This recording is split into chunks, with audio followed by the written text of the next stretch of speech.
Hello movie lovers, আশা করি সবাই বেশ ভালো আছেন। আজকে আমরা দেখব ফাস্ট অ্যান্ড ফিউরিয়াস সিরিজের ফার্স্ট 5 মুভিটি। মাঝখান থেকে এই মুভিটা এক্সপ্লেনের কারণ হলো এটা চুরি আর অ্যাকশনে ভরপুর, যেখানে চোরের ভূমিকায় রয়েছে ভিন ডিজেল, যে কিনা চুরিটাকে একটা শিল্প মনে করে, তাই কোনো চুরি তার কাছে অসম্ভব নয়।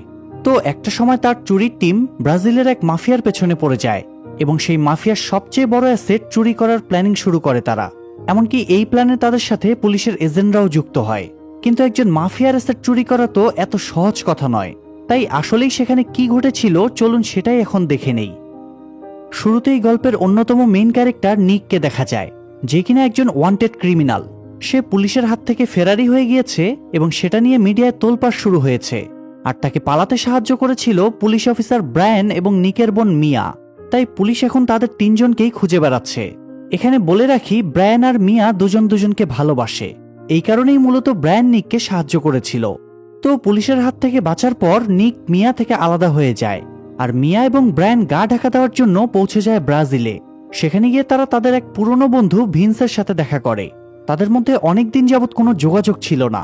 ভিন্সের এখন বিয়ে হয়ে গিয়েছে, আর সেটা দেখে মিয়া বেশ খুশি হয়।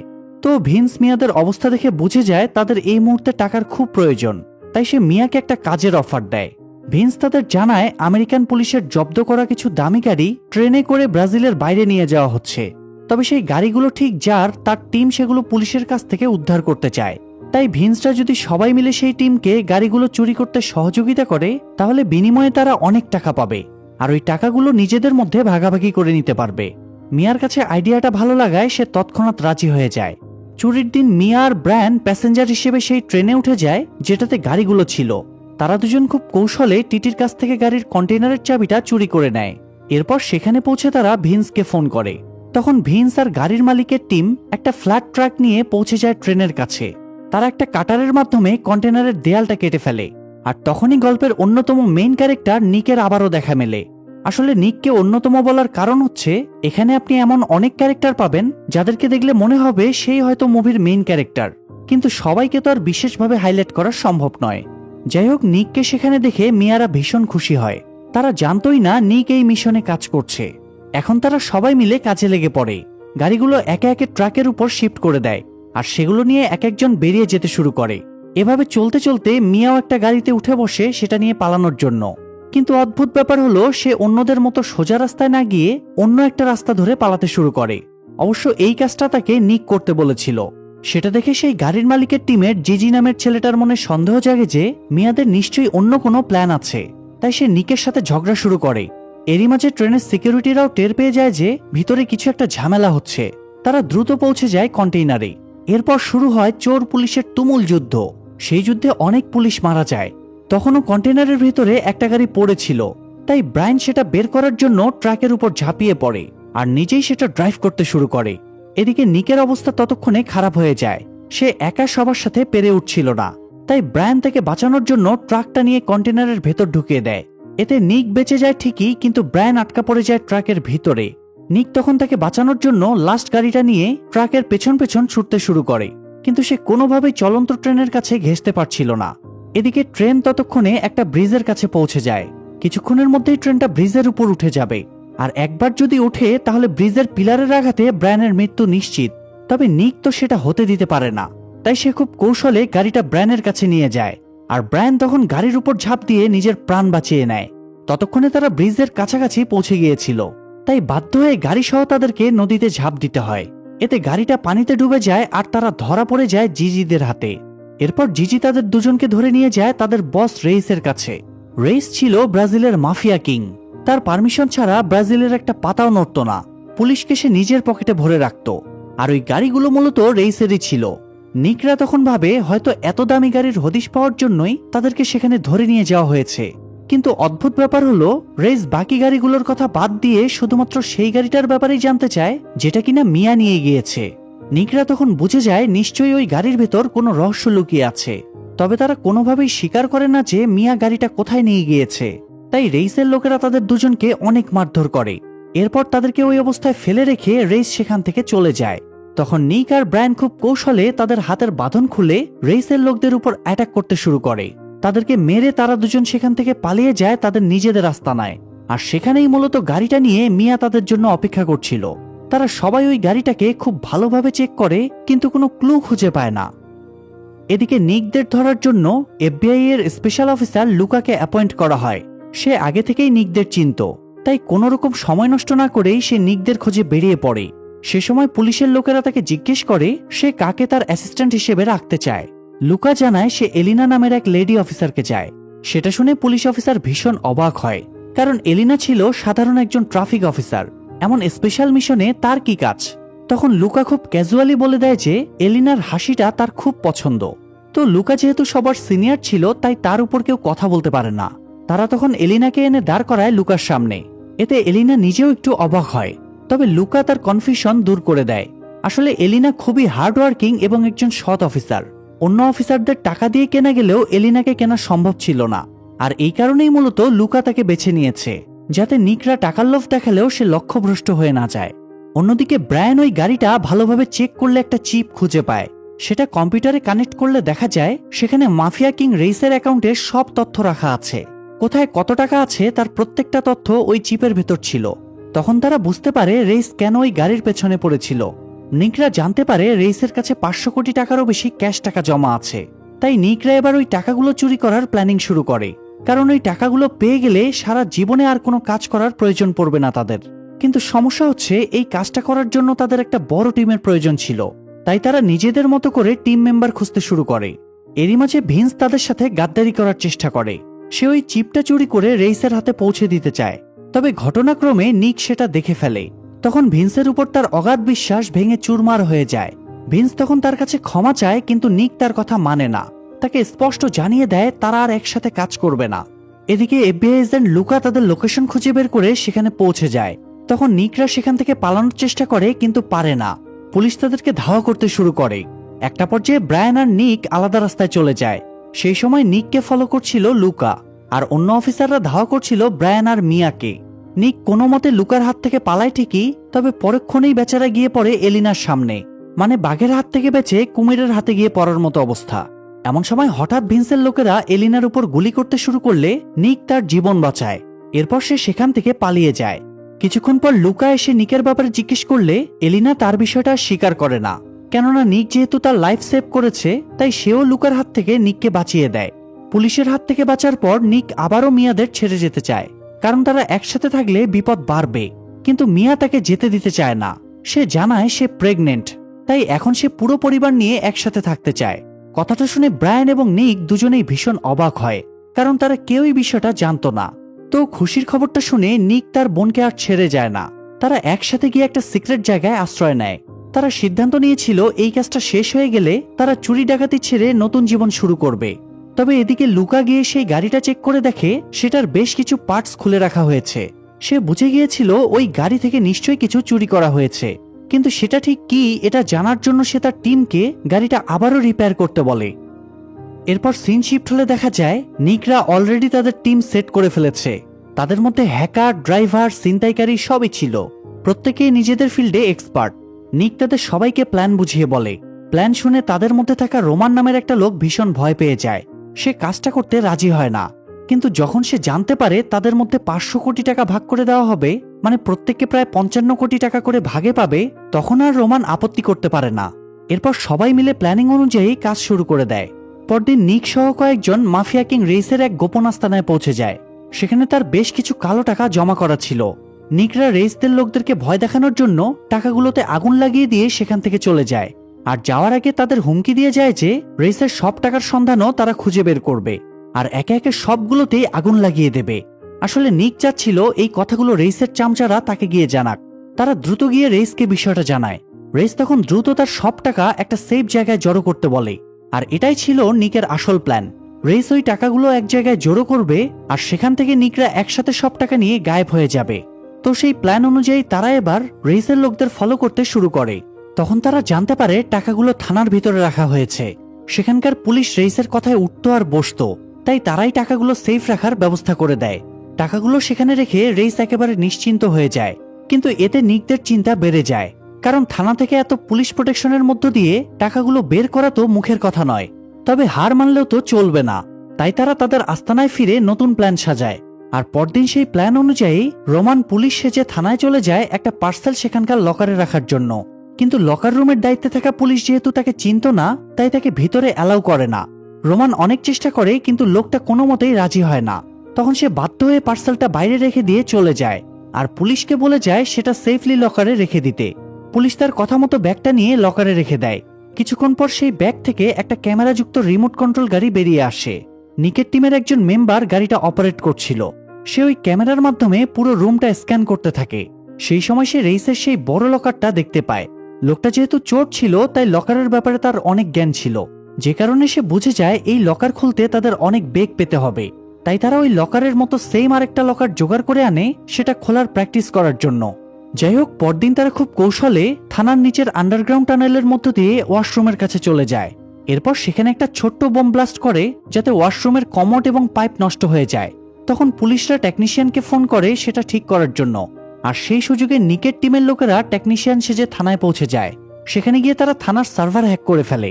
এরপর সেখানকার সিসিটিভি ক্যামেরাগুলো চেক করলে বুঝতে পারে প্রত্যেক 3 সেকেন্ড অন্তর অন্তর ক্যামেরা ফুটেজগুলো রেকর্ড করা হয়। অর্থাৎ ক্যামেরাতে ধরা না পড়ে সেখান থেকে পালানোর জন্য তাদের কিছু হাই স্পিড গাড়ি জোগাড় করতে হবে, যেগুলোর মাধ্যমে তারা 3 সেকেন্ডের মধ্যে থানার এরিয়া থেকে বেরিয়ে যেতে পারে। তাই ব্রায়ান আর নিক এবার বেরিয়ে পড়ে হাই স্পিড গাড়ির খোঁজে। তারা একটা কার রেসিং জোন থেকে একটা হাই স্পিড গাড়ি জিতে তাদের আস্তানায় নিয়ে আসে। এরপর শুরু হয় ট্রায়াল। প্রত্যেকে একবার করে গাড়িটা চালাতে থাকে আর চেক করতে থাকে কার স্পিড সব থেকে বেশি। সবাই নিজের সেরাটা দিচ্ছিল, কিন্তু দুর্ভাগ্যবশত 6 সেকেন্ডের কম সময়ে কেউ ট্রায়াল কমপ্লিট করতে পারে না। অথচ তাদের হাতে তো থাকবে মাত্র 3 সেকেন্ড সময়। তো এখন তাদের হাতে দুইটা অপশন আছে, হয় তারা সিসিটিভি ক্যামেরাটা ম্যানিপুলেট করবে আর নয়তো কোনো ইনভিজিবল গাড়ির ব্যবস্থা করবে। তবে থানায় ঢুকে সিসিটিভি ক্যামেরা ম্যানিপুলেট করা তো প্রায় অসম্ভব, তাই তারা ইনভিজিবল গাড়িরই ব্যবস্থা করতে বেরিয়ে পড়ে। কথাটা শুনে আমারও খুব অদ্ভুত লেগেছিল, তবে পরে ব্যাপারটা বুঝতে পারলাম। আসলে ইনভিজিবল বলতে অদৃশ্য নয়, বরং তারা পুলিশের গাড়িকে বুঝিয়েছিল। যাই হোক, নিকরা 4 জন গিয়ে পুলিশের 4টা গাড়ি চুরি করে আনে, কারণ থানার ভেতর থেকে পুলিশের গাড়ি বেরোলে সেটা কারোর চোখে পড়বে না। আর এই দিক থেকে গাড়িগুলো আসলেই ইনভিজিবল। তো এখন তাদের প্রয়োজন রেইসের ফিঙ্গারপ্রিন্ট, কারণ ফিঙ্গারপ্রিন্ট ছাড়া ওই লকারটা খোলা সম্ভব নয়। তাই পরদিন তাদের টিমের গিজেল এবং হান পৌঁছে যায় বিচে। সেখানে গিয়ে তারা রেইসকে দূর থেকে ফলো করতে শুরু করে, কিন্তু তার ফিঙ্গারপ্রিন্ট নেওয়ার মতো কোনো সুযোগ তারা পাচ্ছিল না। এটা নিয়ে হান একটু টেনশনে পড়ে যায়। তখনই হঠাৎ গিজেলের মাথায় একটা আইডিয়া আসে। সে একটা হট ড্রেস পরে চলে যায় রেইসের কাছে। স্বাভাবিকভাবেই সুন্দরী মেয়ে দেখলে পুরুষদের নজর তার দিকেই যাবে, আর সেই সুযোগটাই কাজে লাগায় গিজেল। রেইস যখন গিজেলকে টাচ করে তখন তার ফিঙ্গারপ্রিন্ট চলে আসে গিজেলের কাপড়ে। এরপর তারা সেই কাপড় থেকে খুব সাবধানে রেইসের ফিঙ্গারপ্রিন্ট উদ্ধার করে নেয়। কিন্তু তাদের একটা ভয় হচ্ছিল যে এফবিআই এজেন্ট লুকারের কারণে তাদের প্ল্যান ফেল না হয়ে যায়। তখন গিজেল বলে তাদেরকে কোনোভাবে লুকারের গাড়িতে ট্র্যাকার লাগাতে হবে, যাতে সবসময় তার উপর নজর রাখা যায়। আর সেই প্ল্যান অনুযায়ী নিক তাদের চুরি করা গাড়ি দুইটা নিয়ে বাইরে আড্ডা দিতে যায়। লুকা যেহেতু ওই গাড়িগুলোকে ফলো করছিল, তাই সেখান থেকে তারা নিকের লোকেশন জানতে পারে এবং সেখানে গিয়ে অ্যাটাক করে। তবে বেশি কিছু করা তার পক্ষে সম্ভব হয় না, কারণ সেটা আমেরিকা নয়, ব্রাজিল ছিল। আর ব্রাজিলের রাজত্ব সবসময় গ্যাংস্টার আর মাফিয়াদের। তাই নিক সেখানে তার পুরো গ্যাং সহ দাঁড়িয়েছিল। আর নিকের কথায় তারা উল্টো লুকার উপরেই গান পয়েন্ট করে। সেটা দেখে লুকা বুঝে যায় এখানে কোনো অ্যাকশন নিলে তাকে বিপদে পড়তে হবে, তাই সে বাধ্য হয়ে সেখান থেকে চলে যায়। কিন্তু ততক্ষণে নিকের কাজ হয়ে গিয়েছিল। লুকার গাড়িতে তারা ট্র্যাকার লাগিয়ে দেয়। এরপর নিকের লোকেরা সেটার মাধ্যমে লুকার উপর নজর রাখতে শুরু করে। তো পরদিন মিয়া বাজারে গিয়েছিল সবজি কিনতে। তখনই হঠাৎ রেসের লোকেরা তাকে দেখে ফেলে আর তাকে ধরার জন্য এগিয়ে আসে। মিয়া সেটা লক্ষ্য করেনি। তবে এরই মাঝে হঠাৎ ভিন্স সেখানে পৌঁছে গিয়ে মিয়াকে তাদের হাত থেকে বাঁচিয়ে নেয়। মিয়া হঠাৎ তাকে সেখানে দেখে একটু অবাক হয়, তবে কোনো রিয়াক্ট করে না। ভিন্স তাকে সামলে নিয়ে যায় তাদের আড্ডায়। তখন ব্রায়ান ভিন্সকে দেখা মাত্রই ভীষণ রেগে যায়, কারণ সে তো বেশ কয়েকবার তাদেরকে ধোঁকা দেওয়ার চেষ্টা করেছে। তবে মিয়া যখন তাকে জানায় যে ভিন্স তার জীবন বাঁচিয়েছে, তখন ব্রায়ানের সব রাগ পানি হয়ে যায়। এরপর যখন তারা সবাই মিলে চুরির প্ল্যানিং করছিল, তখন ভিন্স গিয়ে নিকের কাছে রিকোয়েস্ট করে তাকে আবারও টিমে অ্যাড করার জন্য, কারণ তার কাছে করার মতো কোনো কাজও ছিল না এবং কোনো টাকাও ছিল না। ভিন্সের ভয় লাগছিল নিক আদৌ তার কথা মানবে কিনা। তবে নিক জানায় ভিন্স তার ভাইয়ের মতো, তাই সে সবসময় তাদের সাথে কাজ করতে পারবে। এই কথা শুনে ভিন্স ভীষণ খুশি হয়ে যায় আর সবার সাথে মিলে প্ল্যানিং করতে শুরু করে। এরপর দেখা যায় এফবিআই এজেন্ট লুকা একদিন একটা জরুরি কাজে শহরের বাইরে যায়, আর সেই সুযোগেই নিকরা বেরিয়ে পড়ে তাদের প্ল্যান এক্সিকিউট করার জন্য। কিন্তু দুর্ভাগ্যবশত তারা পৌঁছানোর আগেই লুকা টের পেয়ে যায় যে তার গাড়িটা ট্র্যাক করা হচ্ছে। তখন সে নিকদের খুঁজতে খুঁজতে অবশেষে তাদের কাছে পৌঁছেও যায়। এবার যেহেতু নিকরা হাতে নাতে ধরা পড়েছিল, তাই তারা আর কিছুই করতে পারে না। লুকা তাদেরকে অ্যারেস্ট করে নিয়ে যেতে শুরু করে। এমন সময় রাস্তায় হঠাৎ রেসের লোকেরা তাদের উপর অ্যাটাক করে। লুকা তখন তার টিমকে নিয়ে রেসের লোকদের সাথে ফাইট করতে শুরু করে, আর এলিনাকে দায়িত্ব দেওয়া হয় নিকদের উপর নজর রাখার জন্য, যাতে তারা পালিয়ে যেতে না পারে। কিন্তু একটা পর্যায়ে নিক লক্ষ্য করে রেসের লোকদের সাথে পুলিশরা পেরে উঠছে না, তাদের অনেকেই মারা গিয়েছে, আর লুকার একার পক্ষেও ওই লোকগুলোর সাথে ফাইট করা সম্ভব নয়। তাই তারা এলিনাকে তাদের হ্যান্ডক্যাফগুলো খুলে দেওয়ার জন্য অনুরোধ করে। এলিনা প্রথমে রাজি হচ্ছিল না। এরই মাঝে হঠাৎ একটা বোম ব্লাস্টে লুকা অনেক আহত হয়ে যায়। ততক্ষণে বেশিরভাগ পুলিশই মারা গিয়েছিল। তাই এলিনা এবার বাধ্য হয়ে নিকদের হ্যান্ডক্যাফ খুলে দেয়। তখন তারা বাইরে বেরিয়ে রেসের লোকদের সাথে ফাইট করতে শুরু করে। সবাইকে কুপঘাত করার পর তারা লুকাকে বাঁচিয়ে আনে। কিন্তু গাড়িতে ফেরার পর তারা দেখতে পায় ভিন্সের গায়ে গুলি লেগেছে। তারা ভিন্সকে বাঁচানোর অনেক চেষ্টা করে, কিন্তু আস্তানায় পৌঁছতে পৌঁছতে বেচারা মারা যায়। নিক এতে অনেক আপসেট হয়ে পড়ে, কারণ সে ভিন্সকে নিজের ভাইয়ের মতো ভালোবাসতো। তাছাড়া তাদের প্রত্যেক টিম মেম্বারকে কিছু না কিছু দায়িত্ব দেওয়া হয়েছিল। এখন ভিন্সকে ছাড়া তারা কিভাবে তাদের প্ল্যান এক্সিকিউট করবে, এটাই সে ভেবে পাচ্ছিল না। ভিন্সের মৃত্যুতে সবার মনে ভয় ঢুকে গিয়েছিল। তাই এলিনা তাদেরকে পুলিশের কাছে সারেন্ডার করতে বলে, কিন্তু নিক এতে রাজি হয় না। এমন সময় হঠাৎ লুকা বলে উঠে যে সে এবার নিকের প্ল্যানে তাকে সাহায্য করবে। এখন তার উদ্দেশ্য নিককে অ্যারেস্ট করা নয়, বরং রেসের উপর প্রতিশোধ নেওয়া, কেননা রেসের কারণেই তো তার টিমের সবাই মারা গিয়েছে। নিক তখন তার কথা মেনে নিয়ে আবারও প্ল্যানিং করতে শুরু করে। সেই প্ল্যান অনুযায়ী পরদিন লুকা আর এলিনা একটা বুলেট প্রুফ হেভি ভ্যান নিয়ে পৌঁছে যায় থানায়। তারা গ্যারেজের মধ্য দিয়ে ঢুকে লকার রুমের দেয়াল ভেঙে ভিতরে ঢুকে যায়, কিন্তু এই লকারটা তারা বের করে না। এরই মাঝে পুলিশের লোকেরা এসে তাদের উপর অ্যাটাক করে, আর তারাও পুলিশের সাথে ফাইট করতে শুরু করে দেয়। সেই সুযোগে নিক এবং ব্র্যান পুলিশের গাড়ি নিয়ে সেখানে পৌঁছে যায়, আর সেই লকারটা শিকল দিয়ে গাড়িতে বেঁধে সেখান থেকে পালাতে শুরু করে। তখন পুরো পুলিশ ফোর্স তাদের পেছনে পড়ে যায়। শুধু পুলিশই নয়, রেসের লোকেরাও তাদেরকে ধাওয়া করতে থাকে। তবুও নিকরা হার মানে না। তারা সবকিছু ভেঙে চুরে সামনের দিকে এগুতে থাকে। পুলিশ বিভিন্নভাবে তাদের পথ আটকানোর চেষ্টা করে, কিন্তু কোনোভাবেই সফল হয় না। পুরো শহরে তুলকালাম বেঁধে যায়। মিয়া সেই সময় আস্তানায় বসে তাদেরকে গাইড করছিল। যেহেতু সে প্রেগনেন্ট ছিল, তাই এত রিস্কি মিশনে তাকে আনা হয়নি। তো মিয়া তাদেরকে জানায় প্ল্যান অনুযায়ী তাদের হাতে আর মাত্র 10 সেকেন্ড সময় আছে। এটা শুনে নিকরা আরো স্পিডে গাড়ি চালাতে শুরু করে। কিন্তু আমার প্রশ্ন হচ্ছে, মাত্র 10 সেকেন্ডের মধ্যে তারা কিভাবে এই পরিস্থিতি থেকে বের হবে? যাই হোক, তারা কোনো মতে পুলিশের চোখ ফাঁকি দিয়ে একটা ব্রিজে উঠে যায়, কিন্তু রেসের লোকেরা তখনও তাদের ফলো করে যাচ্ছিল। নিক তখন এটা ভেবে নিজের মনকে সান্ত্বনা দেয় যে অন্তত পুলিশের হাত থেকে তো তারা মুক্তি পেয়েছে। কিন্তু দুর্ভাগ্যবশত কিছুক্ষণের মধ্যেই পুলিশও সেখানে পৌঁছে যায়। এতগুলো গাড়ি দেখে ব্রায়ান বলে তাদের এখন আর পালানোর কোনো উপায় নেই, এখন তাদের সারেন্ডার করতেই হবে। নিকও বুঝে গিয়েছিল তারা একসাথে সেখান থেকে পালাতে পারবে না, তাই সে শুধুমাত্র ব্রায়ানকে সেখান থেকে পালাতে বলে। যেহেতু ব্রায়ান বাবা হতে চলেছে, তাই নিক চাচ্ছিল না তার কোনো ক্ষতি হোক, কারণ তার ক্ষতি হওয়া মানে তো নিকের বোনের ক্ষতি হওয়া। কিন্তু ব্রায়ান তাকে ওই বিপদের মুখে ফেলে যেতে রাজি হয় না। তাই নিক বাধ্য হয়ে ব্রায়ানের গাড়ির সাথে আটকে থাকা চেইনটা ভেঙে দেয়, আর সে গাড়িটা ঘুরিয়ে পেছনের দিকে যেতে শুরু করে। ব্রায়ান কিছুই বুঝে উঠতে পারছিল না যে নিকের মাথায় ঠিক কি চলছে, তবে সেও সেখান থেকে পালায় না, শুধু পুলিশের হাত থেকে বাঁচার চেষ্টা চালিয়ে যায়। এদিকে নিক গাড়ি নিয়ে গিয়ে সবার উপর অ্যাটাক করতে শুরু করে, তাও আবার তার সাথে থাকা ওই লকারের মাধ্যমে। যেহেতু লকারটা অনেক ভারী এবং মজবুত ছিল, তাই সেই লকার দিয়েই সব গাড়ির উপর অ্যাটাক করতে থাকে।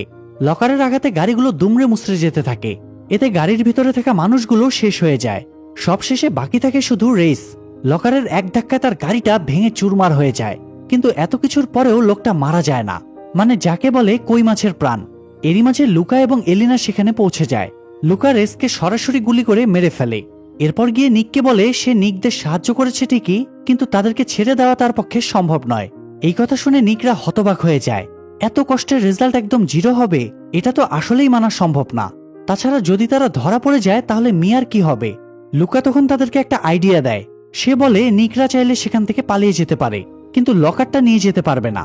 নিক তখন খুব চিন্তায় পড়ে যায়, তবে জীবন বাঁচানো তো ফরজ, তাই তারা এখানে লুকার কথা মেনে নেয়। তারা যাওয়ার আগে লুকা নিককে বলে আশা করা যায় আবারও আমাদের দেখা হবে, কিন্তু নিক বলে এমনটা হওয়ার কোনো সম্ভাবনা নেই। এই কথা বলে সে ব্রায়ানকে নিয়ে সেখান থেকে বেরিয়ে যায়। তবে লুকার এটা হজম হচ্ছিল না যে এত সহজে নিক তার টাকাগুলো হাতছাড়া করে দেবে। তাই সে কৌতূহলবশত লকারের দরজা খুললেই তার চোখ চরক গাছ হয়ে যায়, কারণ লকারটা পুরোপুরি ফাঁকা ছিল। কিন্তু লকার খালি হলে টাকাগুলো গেল কোথায়? তারা তো টাকা ভর্তি লকার নিয়েই পালাচ্ছিল। আর এখানেই এই মুভির সব থেকে ইন্টারেস্টিং টুইস্ট রিভিল হয়। আসলে মিয়া তখন যে 10 সেকেন্ডের কথা বলেছিল সেটা ছিল তাদের আসল প্ল্যান এক্সিকিউশনের টাইম। তারা পুলিশের চোখ ফাঁকি দিয়ে একটু আড়ালে চলে যায়, আর তখন নিকের টিমের বাকি মেম্বাররা তাদের কাছে থাকা ওই ডামি লকারটার সাথে আসল লকারটা এক্সচেঞ্জ করে নেয়। এরপর ওই লোকগুলো আসল লকার নিয়ে সেখান থেকে পালিয়ে যায়, আর নিক এবং ব্রায়ান ওই নকল লকারটা দেখিয়ে পুলিশ এবং রেসকে কনফিউজ করতে থাকে। এটাকে তো মাস্টার প্ল্যান বললেও ভুল হবে, এটা আসলে মাস্টার প্ল্যান প্রো ম্যাক্স। আমি অবাক হয়েছি এটা ভেবে যে লুকা এবং রেসের মতো লোকদের চোখের সামনে থেকে তারা একটা আস্ত লকার গায়েব করে দিল, কিন্তু কেউই টের পেল না। এই চোরদেরকে আসলে একটা সেলফ জানাতে হয়। যদিও আমাদের দেশে এর থেকেও বড় বড় চোর আছে যারা কোটি কোটি জনগণের চোখ ফাঁকি দিয়ে হাজার কোটি টাকা চুরি করে। যাই হোক, সিন শিফট হলে দেখা যায় নিকরা সবাই তাদের আস্তানায় জড়ো হয়েছে।